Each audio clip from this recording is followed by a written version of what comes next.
All right, so let's continue. So, this particular presentation, we're going to be talking about groups and teams, right? And so, definitely the basis and foundation for a lot of the organizational structure in the company, right? So, um, teams and groups of folks that are put together, for a certain objective, right? A mission. Um, for a company reaching the company's goals or a special project, whatever the case may be, right? So talking about groups, we're talking about more than two people, two or more people, I should say, that are kind of joined together to reach a common goal. Okay, and so when you're talking about group dynamics, it's really hard to avoid the other person's influences and some of the things that they like and don't like and that kind of thing. So those two things are going to interact with how you feel, excuse me, about certain things and what you're thinking, right? And so there's different ways teams are set up based again on the goal, the resources at hand, and that kind of thing. All right. All right. So, as I said, you got your teams or your work groups, right? And basically put together to achieve the company's goals, right? But you have different type of work groups, right? You have your command group, you have your affinity group. Your command group really is outlined by like the org chart. Those folks that are part of the organization who are more in the leadership, or at least in a position that has been, established and codified. Affinity group is more or less folks that are colleagues, and they come together to kind of bounce ideas off each other and they kind of share the same goals, but they'll share resources also. But the affinity group is not necessarily in the org chart. Just more or less a group of folks within the organization who come together for something specific. Right. So you got your functional teams, right? And those teams, those kind of guys come from the same area or from the same department as the slide says, and those folks have a particular thing they do, and they're put together for a specific skill set that they bring to the table. Here, your cross-functional teams, right, can come.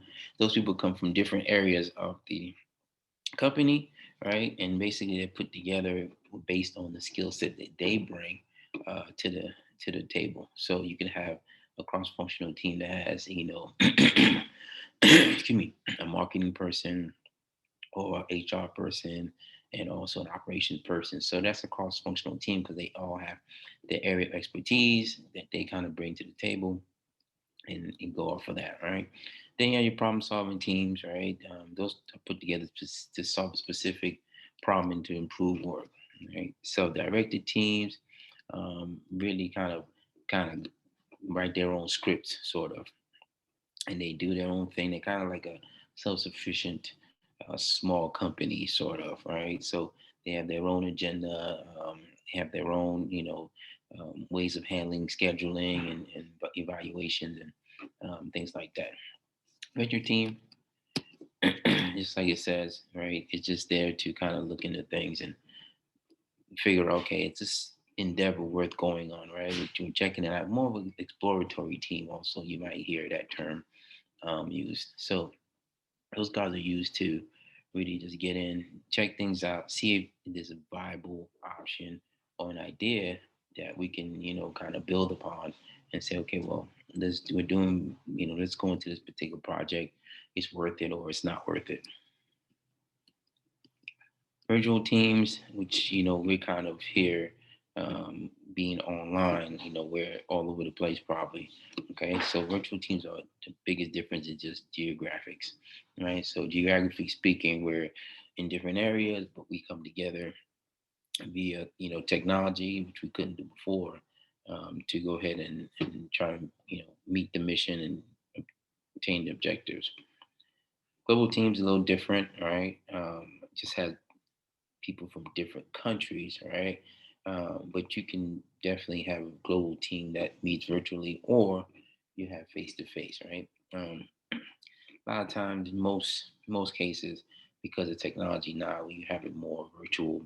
Um, meetings and virtual, work being done, right, face to face, just because face to face is a little bit more um, costly, um, and we don't necessarily need everybody traveling to different places. But we have a team where maybe there's you know, the the supply manager from India who works for Coke, and the supply manager in China who works for Coke, right? So we have different groups of folks, but they're globally located or they're in global, um, more international flavor, right? Friendship group, right?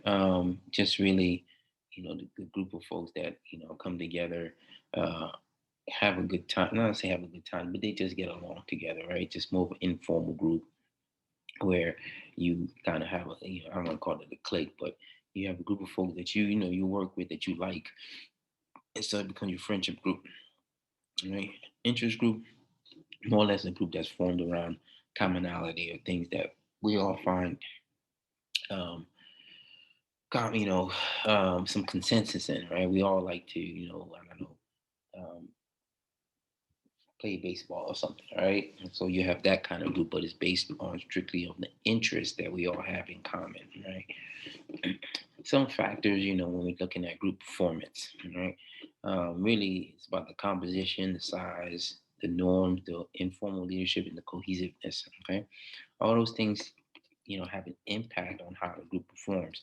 Um, when we talk about group composition, we're trying to figure out, okay, how similar or dissimilar was the degree, you know, um, amongst the group members, right? If we have a lot of, people that are similar, we have a lot of homogeneity, right? So people are, are similar in a lot of ways. They're homogeneous. It's a homogeneous group, and so they are similar in many ways, and you really can't differentiate amongst the group, right? If you're uh, heterogeneity, right? Heterogeneous, um, that's looking at the differences um, between the groups, right?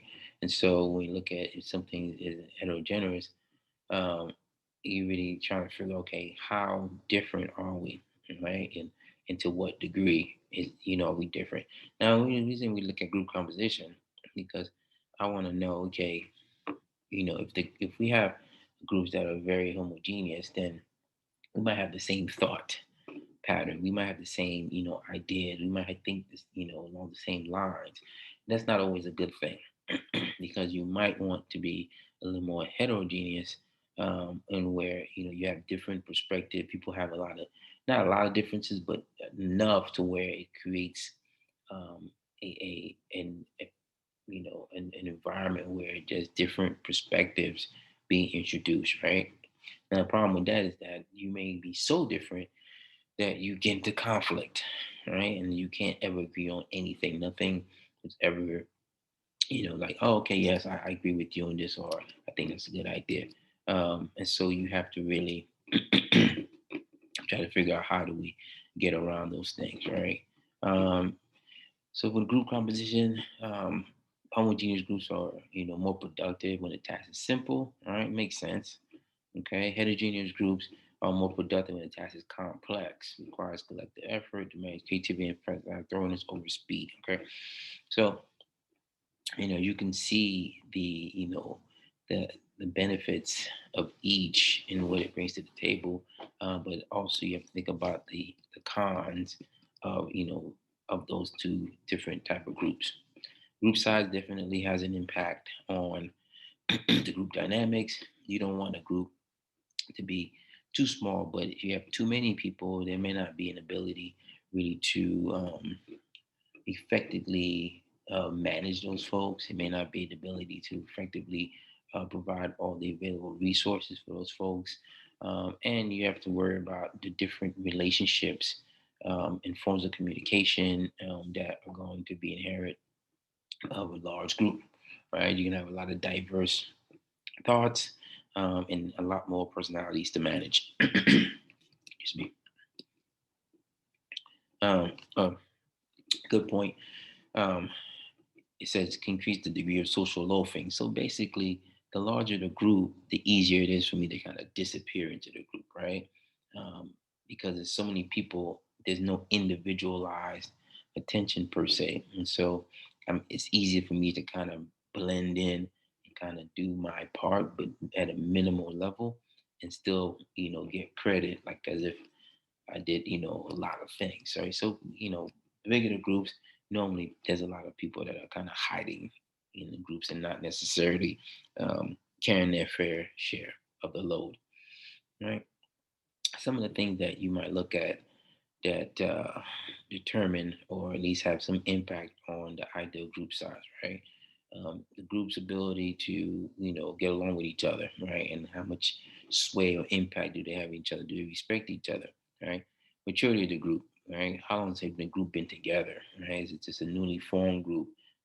What are the age differences in the group? With all those things, generational differences in the group, right? What is the group really tasked to do? All right. And also, most importantly, the group leader's ability to communicate effectively and to talk to people and to get them to understand, hey, we have a task at hand, and this is how we're going to approach our business. Right. Group norms, of course, are those things that as a group we've decided that this is the acceptable behavior, that will be condoned. All right.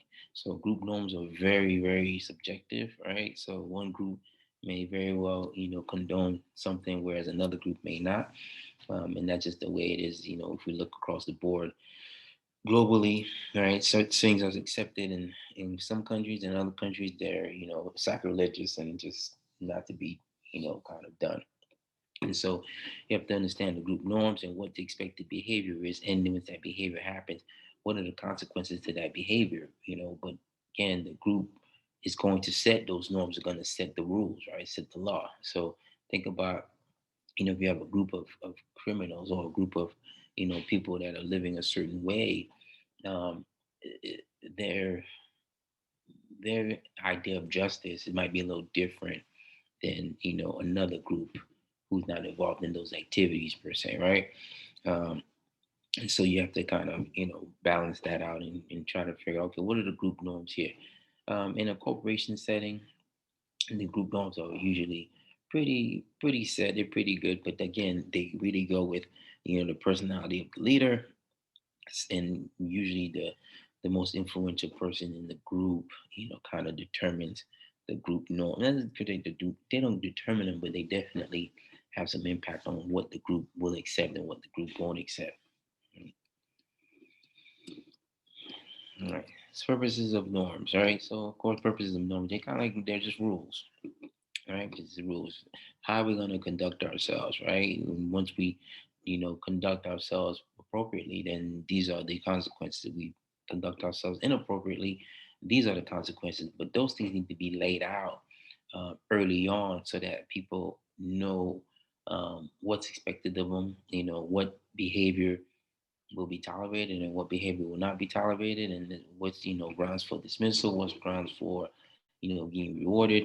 And so you have to set the norms pretty quick, but they kind of set themselves really. And aside from the norms that we all as a society accept, right? Those are automatically part of the group, but at the same time, there's specific norms that will be formed by the group, and it be specifically for the group, right? As we said earlier, group cohesiveness is important, right?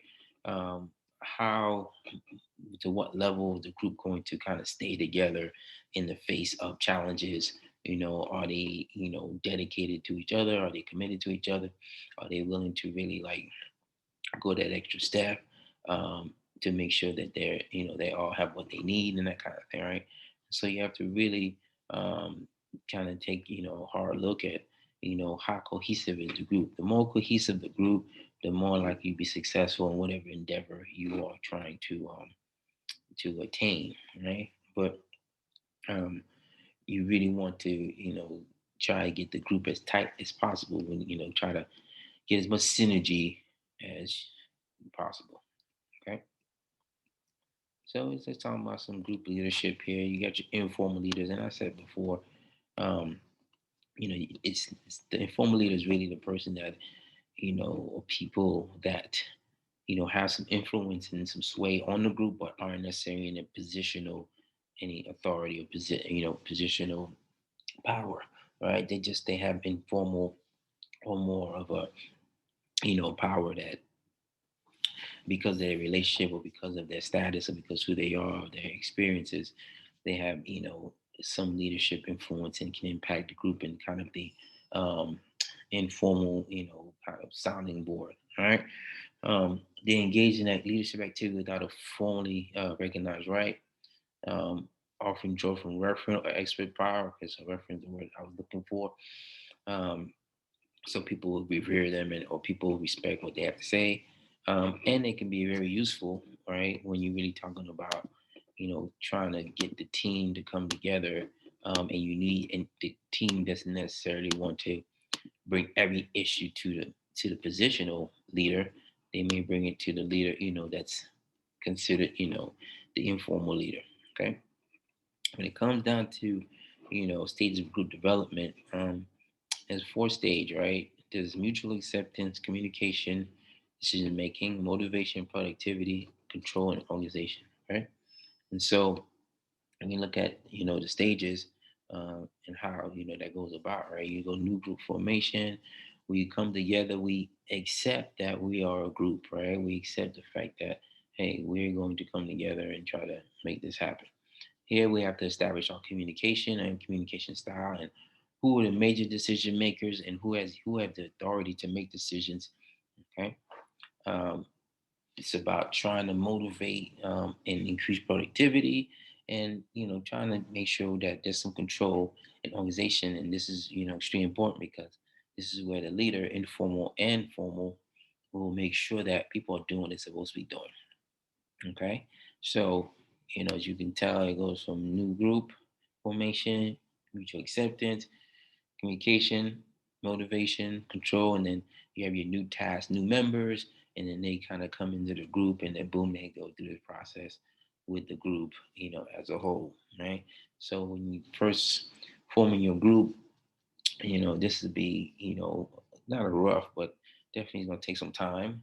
But as new people come in, like ones and twos, it'd be much easier for you to, kind of model this new member to what the group is doing or the group dynamics.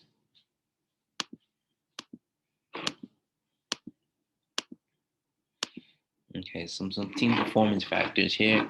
We got process gain, process loss. We have team efficacy. Okay, so process gain basically, how much are we going to get because of people working together, right? What is our net going to be? Based on the fact that we come together, and we decided to collaborate and not do things on our own. Okay, process loss, is basically when the team performs doesn't perform well, I should say, and it'd have been better if each person just kind of did their own thing. Okay, because the team does not gel well, they just don't perform well together, and we get better results with everyone independently doing their own work. All right. As it says, social loafing is a common cause because, again, people are trying to hide within a group and not really carry their load because there's so many people, they can kind of just sit back and kind of just disappear into the background and not necessarily worry about, doing what they're supposed to be doing. Team efficacy, basically the team shared belief that can organize and execute the behaviors necessary to reach its goal. Basically, when time team efficacy or efficacy in general, it really boils down to self-confidence, the belief you have in your own abilities, right? And so if you can get team efficacy to be really high, all right, that means the team believes in itself and its abilities, then you probably are going to perform well. Okay. Even if the team doesn't necessarily have, the highest skill level per se, the fact that they want to work together and they will help each other and kind of compensate for shortcomings in different areas makes it a big deal. Okay. Trust can't be understated, right? Trust is definitely one of the major components to team dynamics and group dynamics because without trust, nothing's going to happen. This is where, you have to take the time and trust has to be built over time, right? Via communication, via mutual respect, understanding that, that people want to trust you and they want to be trusted, But again, that takes time and work in order to facilitate that. Right? Of course, you have social facilitation, which is gonna basically, um, going to happen on its own. But everybody's trying to make sure that they look, um, they appear or are perceived in their best light. Okay, they, making sure that they're motivated, and then people can see that, right? And they want to look good. They want to impress, and they want to make sure that people understand, like, hey, they're good workers, and they want to contribute in a positive way. Okay. All right. Roles for sure, right? Identifying, okay, what's your play in this, what's your position in this, right? And so, you basically, for each person's role, you identify and define the behaviors and tasks assigned or attached to those roles, and so that they have a clear understanding of what the expectation is for them, as far as what they need to do. All right. Other factors, of course, for team performance is positive norms, shared team goals, feedback and team rewards. So all these things, kind of go um, in hand. Right? Implementing change to team-based situation. Right? Implementing teams. Um, you are planning to change. Uh, all right. So when implementing teams, excuse me, changing to a team-based situation, just making that change, right? Implementing change in general is hard, right? But when you are changing from individual to team-based situation, really it's about getting the right folks, training the team members to the objective or to the goal that you have at hand, and then going through those steps, right? Um, we have there's another acronym or term that they sometimes use, or saying they normally use for team dynamics, right? You got your forming, your storming, you're forming, you're norming, you're storming, type, analogy, right? They come together and we're trying to figure each other out, right? And trying to see like who this person is, what do they bring to the table, what's my role, what responsibilities do I have, and that kind of thing. Mhm. Then you have um, you still have your, oh, they talking about startups now, huh? So basically, let me see here. Oh no, still the same. Okay, so of course, as you're going through that, you have your growing pains, right? And so, as a manager or leader, right, you're gonna have to manage those growing pains. People's different personal relationships. You got to make sure the team is starting to perform at a certain level, because it's only going to be so long that you have until people are going to start looking for some results, right? Something coming out of the team, and you have to act as a middleman a lot of times, when it comes down to the going from individual to team based resources, right? That is really the main objective of the leader, the manager, and when you're creating these teams, right? I'm the person that gets the resources, or gets the things that the team needs, in order to be successful, right? And then can foster the right type of communication. I can't say it enough that communication is absolutely the key to successful teams. And the better the communication and openness, the better your team will normally perform. Okay. Um, I also want to kind of encourage strong team leaders or internal team leaders, right? And the team, the group should really strive to send the team members back to their original jobs or original positions, a better person, a more developed person, having had this experience as a team working on a project.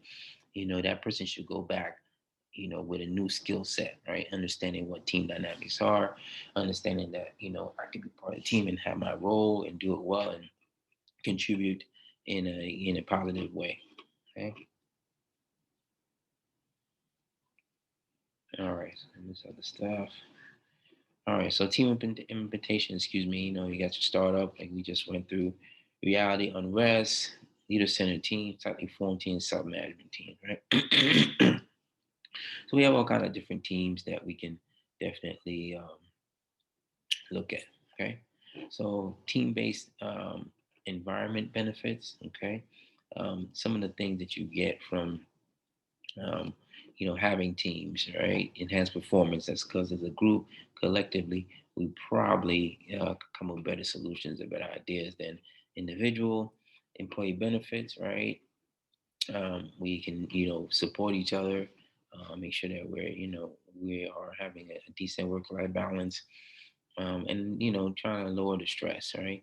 Reduce costs for sure, right? Because we're sharing resources more than likely, and we also have a better kind of feel or better management of the people of the team, and can help them and be more involved in their personal life, so that we don't have absenteeism, because the group is doing something, fun and exciting, and people enjoy coming to be part of the group, right? And you get to kind of be, on the forefront, the cusp of, innovation, and doing something maybe that's new. Okay, so of course there's difficulties when you're trying to build your team. Okay, there's managerial, confusion. Who's in charge, right? Um, when you have that, you also have the feeling that, do we really need a manager or somebody to lead this team, right? So you have to look at the group dynamics there, right? If the people, the group, or the group members feel like they could do the job better without any supervision, then you might want to revisit that. But more than likely, it's probably more of a personality conflict than anything else, and they may not necessarily like um, the manager, right? Sometimes you'll have an employee who's really resistant to change, right? And so, they have to kind of buy into it and kind of ease into it. They're used to working on their own, and now are responsible to others, right? Which is really the biggest thing, right? I have obligations to other people who are relying on me in order to get my part done, so that they can continue with their part. All right. Yeah, team development can be kind of long process, but if it's done right, it will definitely benefit the company in the long run, and benefit the members, um, you know, um, in the long run also. Right. Then you have losses due to premature abandonment of the process. Right. People just give up and like, hey, yes, this is great, teamwork, but I'm tired of it.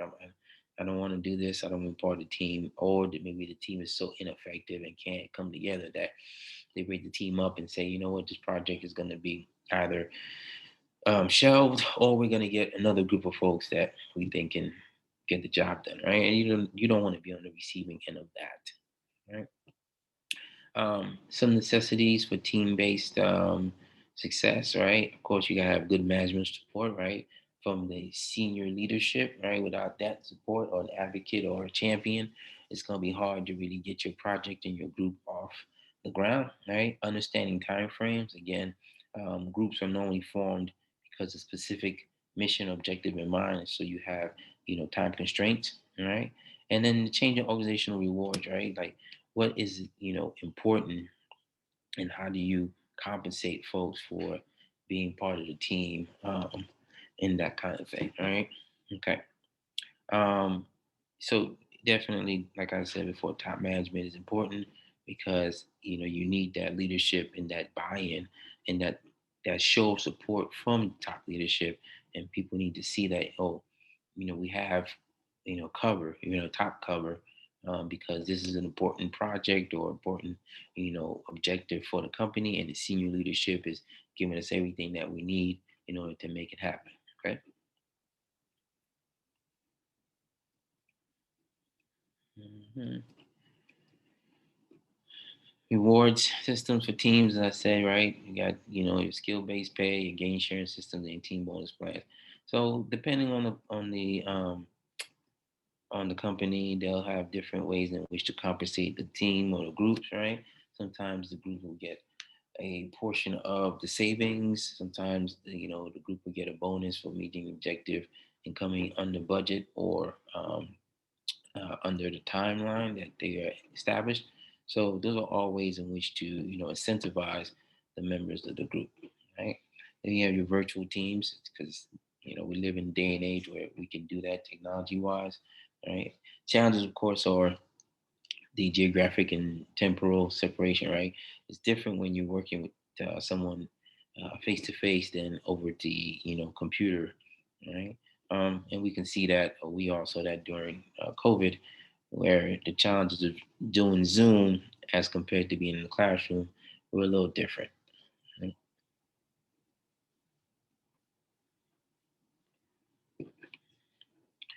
All right, so when it comes down to virtual teams, you have to have a really good leader. You have to have someone who's organized, willing to, put themselves out there, very good at communicating. Okay, because it's more difficult to build trust and a bond over, a virtual environment. Okay, because we don't get that interaction, which is crucial for trust building. Right. Okay, so with that said, that's all we have for this particular brief. Again, get your work in, and if you have any questions, feel free to reach out to me.